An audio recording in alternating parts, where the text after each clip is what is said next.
Ini oke, jadi aku mulai aja ini kayaknya di F5 dulu. Ini cuma share sedikit, mungkin levelnya masih beginner lah ya, karena aku sendiri belum, sampai mengaplikasikan ke apa, benar-benar user gitu ya. Jadi kali ini aku membahas performance test with Kisik. Oke, sebelum masuk ke Kisik itu, ini kan Kisik itu kan bagian dari performance test ya, jadi kita harus sebenarnya tahu tuh definisi performance test, definisi performance test, terus segala macamnya. Jadi singkatnya performance test itu adalah ya proses untuk tahanan suatu sistem gitulah ya, setelah sistem itu di-hit oleh berbagai macam user, banyak user dalam terus ini tuh ada beberapa concern dalam performance test. Dia ada speed, scalability, dan stability. Jadi speed itu tuh kira-kira tuh sebagai seberapa besar kecepatan respon dari suatu aplikasi setelah dia di-hit oleh user. Terus scalability itu ya semacam menentukan maksimum user yang bisa yang masih aman lah yang aman ketika membuka satu aplikasi gitulah ya. Terus stability itu ya semacam sejauh mana sih si aplikasi masih stabil setelah di-hit berbagai macam. Terus kenapa sih kita butuh performance test? Kan maksudnya ya buat apa sih gitu, karena aku pribadi di project aku tuh belum ada performance test gitu, karena masih aman-aman aja. Sorry, Nah, jadi malah kira-kira kamu kita emang butuh performance test itu belum ketika nge-share misalnya nih apa-apa kan kan ya? ya, Belum nge-share apa-apa kan ya di screen-nya? aku udah share loh. Belum kelihatan. Sorry. Ya ampun, iya share. Ini udah share nih, sorry. Oke. Dari tadi Lanjut. belum ada share ya. Nggak apa-apa. Kesini terus kapan sih kita butuh performance test gitu ya? Ya ketika bertambahnya user, bertambah customer, maka dibutuhkan performance test, karena ya semakin banyak orang, kita harus semakin tahu juga apakah pengguna merasa delay, apakah pengguna merasa baik-baik aja gitu setelah ada respon segala macam. Karena kan sering ya kalau kita buka suatu aplikasi terus lama gitu loading, ya itu kan masalah dengan sistemnya gitu loh. Jadi ketika itulah kita butuh performance test. Nah, ini aku bahas sedikit aja di sini, cuma di presentasi ini aku cuma bakal mendemokan smoke sama load dengan Kisik, karena ya ini smoke test itu kan ya semacam verify bahwa sistem kamu itu bisa menghandle minimum load dengan sukses lah gitu. Kalau ke load itu maksudnya load itu ya kita akan menghit banyak user dalam beberapa waktu sekaligus, tapi dengan bertahap. Misalnya tipe pertama 5 user, berikutnya 10 user, sekian. Nah, load sama spek itu mirip lah gitu ya. Cuma spek itu kayak menghit usernya langsung sekaligus banyak gitu loh. Terus hilang. Terus ada lagi lah gitu. Terus kalau stress itu sama kayak load, tapi dia tuh lebih banyak lagi lah usernya sama waktu yang ya gitu. So, kalau shock test itu ya semacam mengetes sistem normal load tonal, tapi dia tuh lama lah gitu. Ini tujuannya itu ya untuk mengetahui apakah ada memory leak atau enggak. Kira-kira kayak gitu introduction untuk performance test. Nah, kita masuk aja ke Kisik sendiri. Kisik itu ya semacam load testing berjalan di Node.js, terus dia open source, terus relatif mudah digunakan, ya seenggaknya buat saya mudah digunakan. Dia tuh bisa tersedia di multi platform, ya ada Windows, Linux, OS, Mac gitu lah. Tapi karena saya sendiri run-nya di Windows, ya jadi aku misalnya Windows aja. Ini taunya dia udah berhasil. Nah, ini aku tadi di sini install di sini.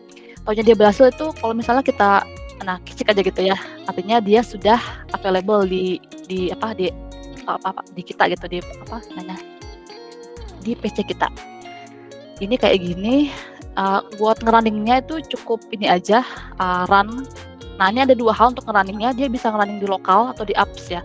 Ini di lokal aku. Di lokal aku udah bikin beberapa script sederhana sekali kok ini. Misalnya kayak gini ya. Ini tuh terbagi jadi 3 bagian utama lah ya. Misalnya ini adalah buat inisialisasi gitu ya. Kita bisa mengimport berbagai macam library. Ini so far baru pakai yang dikit ya, cuma check sleep terus set array apa gitulah ya. Ini library-nya. Terus ini ada buat option-nya, tergantung apa option yang digunakan, sama ini adalah default fungsinya gitu untuk merunning apa yang kita lakukan. Nah, ini untuk running di lokal dulu. Kalau di apps ada lagi. Kalau di apps kita tinggal buka aja IO-nya terus running sendiri. Sementara kita ke lokal dulu aja. Nah, aku akan sedikit perform sederhana ini buat yang smoke test aja. Misalnya ini ya, run. Ini cara nge-run-nya smoke test.js. Nah ini lagi loading. Nah ini scriptnya sederhana juga kayak gini aja. Misalnya nih satu user aja ini dia akan looping selama 30 second. Ini lagi looping selama masih 9 second lah ya, 10 ya selanjutnya sampai segitu. Terus ini ada threshold. Threshold itu semacam kondisi apakah dia sukses atau gagal. Kalau di sini ini bisa kita bikin sendiri ya thresholdnya. Aku juga nggak tahu namanya default seperti apa kayak gini, cuma aku kira-kira aja kayak gini nih. Jadi boleh error, tapi less than 1% lah gitu. Nah terus juga durasinya nih, ini ada durasinya kira-kira nih 60% dari request harus complete di bawah 1000 millisecond. Nah ini ada error ketika ini thresholdnya failed lah gitu. Berarti ini nggak ideal karena misalnya ini nggak boleh di bawah 1000 millisecond. Ini ada banyak data seperti ini, tapi yang kita perlu utamakan sih di sini nih durationnya gini. Nah ini hasilnya adalah nih data receive adalah segini, berarti data receive itu adalah jumlah data yang diterima oleh PC ini, terus data yang dikirim, terus ya macam-macam. Ini sendiri kita bisa langsung buka di library-nya. Bukan ini, sorry.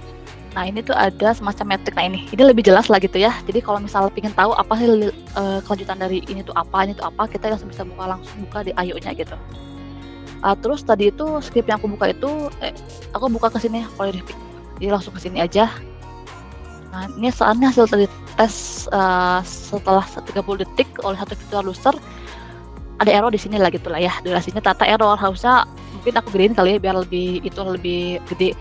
Nah pribadinya aku kurang tahu ya, maksudnya ideal tuh berapa sih, nggak tahu lah ya. Jadi ya aku kira-kira aja kalau misalnya aku mau tes segini nih gitu loh ya.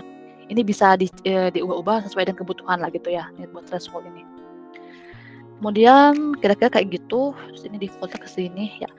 Kemudian lanjut lagi, nah ini ada smoke terus ada load. Bedanya sama smoke sama load itu aku gedekan di bagian usernya gitu. Tadi ini kan ada stage-nya nih. Jadi user pertama, detik pertama tuh satu orang virtual user datang, jeng-jeng buka ini gitu ya. Dan berikutnya datang lagi 100 orang gitulah, sampai berikutnya lah gitu. Coba kita run aja di sini, load.js.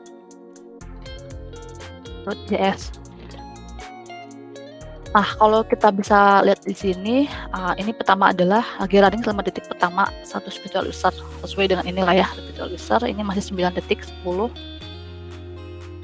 Nah kayak kira-kira kayak gitu. Ini sudah 20 second, berarti harusnya dia udah masuk ke target keduanya. Dia nambah lagi 100 user, udah 80 user. Jadi defaultnya kayak gini. Ini ada error, requestnya fail, oke lah. Ini ada hasil dari itunya error. Kemudian berarti oke, dia berhasil di load, tapi nggak semuanya.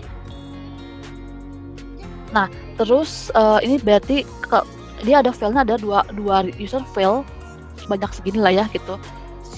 Biasanya adalah sukses kayak gitu lah, kira-kira kayak gitu. Terus durasinya adalah sekian, maksimum request adalah 24 second berarti ya, terus minimumnya 0 second, kira-kira kayak gitu.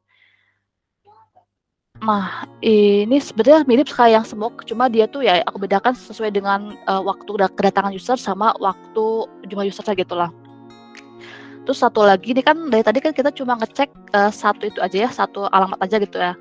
Ini ada juga cara di Kisik itu untuk melakukan berbagai macam open namanya user itu mengopen berbagai macam address lah gitu. Misalnya kayak ini nih. Kan kalau di aplikasi kita ini dia kan bisa punya ini ya, punya menu ini, punya menu solution lah, punya menu apapun lah gitu lah. Itu aku masukin ke dalam suatu array lah ya, listen. Terus ada parameter yang manggil dia gitu lah. Jadi aku sampelnya adalah 5 user, durasinya 5 second. Dia akan melooping 5 kali tapi random. Jadi user itu bakal buka random lah gitu lah ya. Ini terus kita buka aja ini terus caranya. Nah ini 5 orang user ini bakalan running acak gitu lah ya. Dia buka bebas, mau buka yang mana aja bebas. Makanya kan ada yang sama, ada yang beda gitu lah ya. Nah dia bisa buka beberapa alamat sekaligus dalam satu waktu gitu loh. Terus hasilnya ini maksimum user 5, iterasinya sebanyak 4 kali berarti ini 5 kali ini.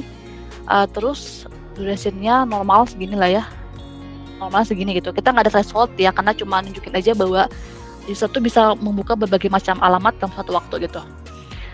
Nah, itu singkatnya secara apa ya? Secara case aku cuma bikin 3 case karena mungkin bakalan banyak dipakai tuh ini sih ya. Karena sederhananya user tuh bakalan membuka berbagai macam tabs lah gitu ya dalam satu waktu gitulah ya kayak gitu. Terus ini juga, nah tadi kan ulun berdasarkan lokal. Sebenarnya masih banyak lagi kasusnya gitu ya. Cuma ya bisa di itu sendiri kali aku juga belum terlalu jago ya untuk mengeksplorasi berbagai macam kondisi di sini gitu kan ya. Jadi ya udah itu 3 biji dulu aja karena yang cukup mewakili kira-kira QA itu butuh apa aja sih ketika dia load performance test gitu loh. Nah, terus untuk di app ini lucu sih ada grafiknya gitu kan ya, ada grafiknya. Nah kita cukup buka ini aja, load IO iki apps basic IO. Tapi butuh login dulu. Aku udah login kebetulan, ada punya login lah gitu ya. Nah, terus kita bisa create new test. Nah, ini ada 2 nih. Dia bisa kalau start building, dia itu ya tadi grafik. Kalau script yang seperti yang aku tunjukkan tadi, cuma bedanya dia running di sini sendiri langsung di aplikasi sendiri. Nah, kalau yang start building, aku udah bikin satu biji yang building ini error gara-gara thresholdnya sama aku error kali ini ya. Mana ini konfigurasi. Nah, kita harus melakukan beberapa konfigurasi. Nah, seperti biasa aku pakai Polyrific karena website bersama. Nah, ini aku masukin alamatnya gitu. Terus load zone-nya aku masukin Singapura karena dia terdekat dengan kita gitu ya, dan juga menghindari ya mungkin masalah internet koneksi gitulah ya. Terus health threshold aku masukin 2 sih ini ya. Ini kan bebas lah ya. Ini kira-kira 90% harus less than 15 millisecond kondisinya tuh untuk respon time-nya. Terus boleh fail tapi less than ya 5% berarti ya. Nah gitu. Nah ini threshold aku, terus kita run aja. Terus by the way ini tuh by default dia tuh bakal run selama 5 menit 30 detik gitu loh by default. Terus 20 user. Nah aku belum tahu gimana cara mereduce user ini gitu. Jadi supaya 10 user kayak cuma sekian menit gitu kan ya. Tapi udah sih kayak gini dulu aja. Nah ini wah agak lama ini, 20% dulu. Sambil nunggu mungkin ada yang mau bertanya atau gimana gitu? Dia berarti ngetesnya loading pertama aja. Jadi misalnya websitenya ada ngedownload JavaScript, terus ngeparse JavaScript itu, kira-kira bisa kedetek nggak ya misalnya? Oh ini kelamaan nih. Kayak misalnya kalau kita pakai Chrome, apa sih namanya, page speed gitu ya. Kira-kira reportnya bisa sampai kayak gitu kan ya? Aku belum terlalu tahu banget sih ya kalau itu. Report ini ya. Kalau yang tadi itu yang dari ini dia cuma itu aja sih, buka ini segala macam. Jadi aku belum mengekspos sampai dalam itu ya. Misalnya kalau dia buka halaman pertama terus buka JavaScript segala macam, aku belum tahu sih kalau yang itu. Mungkin bisa kali ya. Cuma selama ini belum tahu lah gitu. Iya, berarti masih server request aja kan ya, masih initial server request. Gitu sih. Untuk ngecek servernya kuat nggak nih? Nah ya gitu sih, so far kayak gitu ya so far. Cuma ini so far kataku sih lebih friendly gitu loh, karena kan kalau yang biasa coding gitu kan cuma klik-klik segala macam aja jadi gitu loh. Karena kalau beberapa yang performance test yang lain, performance test tool kayak Gmeter itu banyak satu page gitu, banyak settingannya gitu sih, jadi kurang user friendly gitu bagi beberapa orang gitu. Tapi soal fungsionalitasnya sendiri ya aku baru tahu ini aja sih Mas ya, baru ini bisa aku share. Nah ini lagi running ini karena ini lama sih ya, 6 menit. Ini default di sononya sih aku belum tahu cara mengurangi inilah. Kalau kayak ini kan kalau yang pakai script kan kita bisa itu sendiri ya, mau berapa menit kayak berapa detik kayak berapa orang gitu kan, yang bisa suka-suka lah diatur gitu loh. Nah soal kayak gitu sih. Ini saya nunggu aja sih, ntar in the end hasilnya bisa fail atau bisa sukses tergantung threshold tadi itu loh. Ini kan aku gagal gara-gara ya aku mungkin salah responnya, mungkin aku dikecilin kali ya. Aku juga kurang paham, belum terlalu paham ideal itu berapa sih buat respon time, berapa sih respon ininya lah gitu, kan ada nih request rate-nya sekian segala macam. Nah ini aku nggak tahu idealnya berapa gitu. Kayak gitu. Biasanya sih ya dari requirement. Oh ya, requirement ya. Jadi requirement-nya aplikasinya butuh concurrent user berapa gitu ya. Terus butuh response time berapa gitu, baru di adjust. Kalau jadi bisa ngecek requirement pas atau failed apa. Iya, kalau ini kan suka fail gitu. Nah, bisa dibilang memenuhi requirement apa enggak? Atau enggak gitu. Menarik. Tanya ini saya baru nunggu sih hasil lama gitu doang. Iya silakan Mas Dika. yang tadi si parameter.js tadi itu kan ngehit Iya. random page ya kalau nggak salah ya. Iya, random page ya. Random page-nya Tadi itu masukin ke array. di-define di mana atau dia lihat dari sitemap-nya atau gimana? Kalau di sini tuh dia tuh kita define duluan gitu ya. Jadi ini bebas ya. Nah, ini kan aku ambil beberapa data dari website kita gitu ya.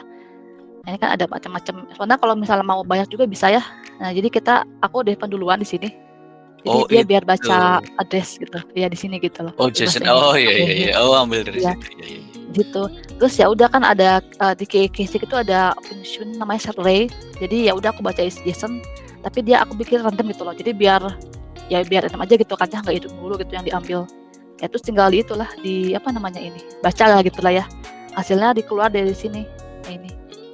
So far ya lancar gitu karena kan secara kan cuma 5 user, terus juga random juga gitu kan ya.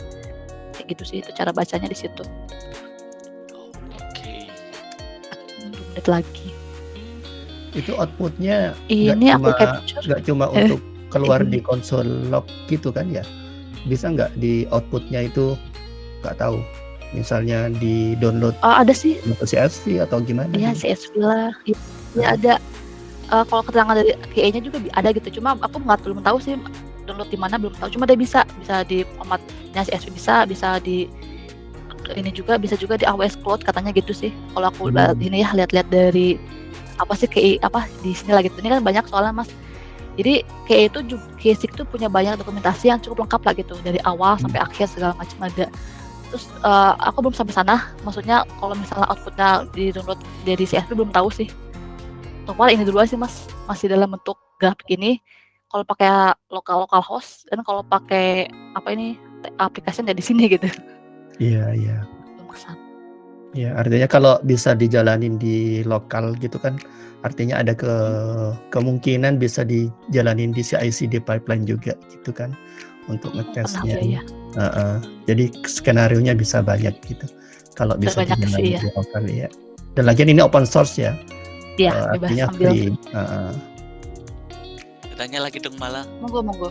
Itu kan tadi kita di webnya ini ya, kita bisa untuk nge-build tesnya itu bisa pakai UI atau pakai code kan ya? Iya. Nah, kalau kita nge-build pakai UI, terus kita istilahnya kita ekspor ke code, kita istilahnya kita pengen advance lagi, kita bikin inisialnya pakai UI yang sederhana, terus kita mau bikin advance lagi ke code-nya gitu, bisa diekspor ya?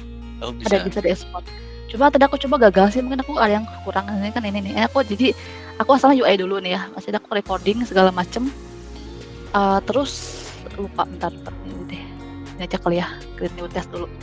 Jadi awalnya dari itu dulu ya. Misalnya awal dari scripting, bukan UI dulu ya. Ini tuh kita misalnya bisa buka sesuatu di sini. Bentar, polyreview di UI dulu. Nah, ini tuh ada kalau kita install tools ini recorder gitu loh. Oh, ada share recording bisa. Jadi ini kan awalnya UI dulu nih ya, recording nih mulai. Oke, aku mau user pertama buka ini screenshot. Terus balik ke solution, terus ini implementation. Terus apalagi ya misalnya ya udah buka industri, government, apapun lah gitu ya. Terus kalau udah kelar kita bisa stop aja di sini. Nah, ini stop. Dia akan ada mengenerate suatu UI kayak gini nih. Nah, ini sebenarnya next questionku sih, tapi udah terjawab bisa recording ternyata. Ya kayak gitu, bisa recording gitu. Mantap. Ini bisa dibuka di task builder ataupun di script editor gitu loh. Di task builder aja kali ya ini. Kalau aku coba ini belum berhasil ya. Kalau di sini task builder ini mah ya normal kali ya, normal segala macam. Nah udah ini tak geser save. Ini dari UI dulu terus masuk ke builder, terus kita bisa ganti beberapa konfigurasinya gitu. Nah ini cuma mohon maaf aku belum bisa show ini karena pas aku run gitu ya ada yang error di bagian konfigurasi kalau nggak salah. Berarti dia bisa digunain buat automated UI test juga ya? Iya bisa. Ketika kita bisa buka apa gitu ya. Nggak cuma buat performance test ya, bisa buat. Bisa. Kalau saya aku belum bisa jawab banget Mas ya. Karena so far ya aku baru fokusnya ke performance test gitu lah. Baru fokus ke performance test. Tapi marketingnya dia emang performance tester. Iya sih, performance test dia lebih ke situ. Iya. Kasih. Ya, soalnya kalau UI automation test itu kan dia harus bisa baca DOM gitu kan ya. Oh iya, dia assert, bisa assert ya gitu ya. Ada teks, suatu teks atau ada satu elemen gitu kan ya. Iya. Nggak tahu di sini dia support enggak kayak Selenium gitu kan ya. Iya. Ini belum tahu sih. Kayaknya enggak sih. Kayaknya dia cuma apa URL-nya doang, apa itu? Hit doang kan. Request-nya ngehit Request doang. Dia assertnya status HTTP status gitu kan ya. HTTP status kayak. Oh, ini yang tadi ternyata jalan. Terus yang tadi ini yang tekanan sebelumnya itu dia error gara-gara threshold-nya nggak benar gitu. Maksudnya ada yang salah di threshold. Nah ini ya aku nggak tahu yang mana ini salah kali ya. Nggak ngerti juga ini cara menentukannya sesuai requirement lah ya. Ini error gara-gara dia itu salah 90% dari orang-orang ini ternyata segini ya gitu. Jadi nggak sesuai dengan keinginan kita kan 15 millisecond ya. Ternyata dia melebihi batas threshold. Ini tuh berarti sekian 4.000 sekian tuh request dibuat ya, minta request itu kan ya. Maksudnya data yang di receive, request yang dibuat lah gitu. Dia gagal. Karena dia sebenarnya berhasil, cuma ya karena ini kan ya, karena memang kurang dari threshold dia jadi gagal gitu loh. Terus ini tuh apa ya? Ini kalau nggak salah jumlah request per second yang berhasil dibuat. Jadi dia satu request itu rata sekian second lah gitu, 16 second selama satu request. Lama sekali ya. Jadi pokoknya kayak gitu kalau nggak salah Mas ya. Terus ini adalah rata-rata respon time-nya sebanyak segini lah. Respon time tuh ya waktu yang dibutuhkan untuk merespon si alamat adresan tadi itu. Gitu. Ini sebanyak berapa ini 400 30 20 sekian fitur user lah ya, ini kan 20 fitur user selama 6 menit nah, seperti inilah gitu. Terus yang tadi ini kita running sama tuh kan default 6 menit selama 20 virtual user. Ini yang tadi kita itu ya, yang tadi kita record terus menjadikan dia sebagai record terus di running lagi gitu. Oke sih kayak gitu. Ini ada konfigurasinya, kita bisa bikin sendiri di threshold. Ini bebas mau respon time kayak ini kan ada ya beberapa. Ya, aku belum terlalu paham. Terus juga berarti regionnya si virtual usernya itu dia sudah ditentukan ya lokasinya dari Singapura ini ya. Ini bisa ditentukan di sini. Ya yang baru situ. Ya, jadi nggak bisa. Oh, add new load zone bisa ya? Oh, bisa mau di mana aja. Tapi tadi berhasil nggak ya? Tadi aku coba gagal gitu. sih. Asik tuh. Indonesia nggak ada. Ada Singapura yang paling dekat sama kita. Ya, artinya bisa multiple gitu loh, load zone-nya bagus gitu. Jadi nggak monoton harus dari Singapura tok gitu ngetesnya. Oh, ini dari Lebanon namanya. Apa nih teh? Aku Lebanon sih. Asbun tuh di mana nggak tahu lah ini. Oh. Orang Asbun buka Polyrific. Ini hasilnya masih di itu. Ya. Bagus.